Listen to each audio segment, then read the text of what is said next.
ఇవి Chanderi digital print saris అండి. శారీ అంతా కూడా డిజిటల్ ప్రింట్ వస్తుంది. ఇలా పువ్వులు వస్తాయి, కింద చిన్న బార్డర్ వస్తుంది.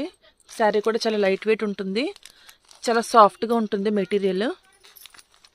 ఫ్యాబ్రిక్ అయితే కూడా చాలా లైట్ వెయిట్ ఉంటుంది. ఇలా మొత్తం శారీ అంతా కూడా ఇలా ఫ్లవర్స్ వస్తాయి, డిజిటల్ ప్రింట్. పళ్ళు ఇందులో కలర్స్ కూడా అవైలబిలిటీ ఉన్నాయండి. ఇవి వచ్చి మనకి 1200 పడుతుంది.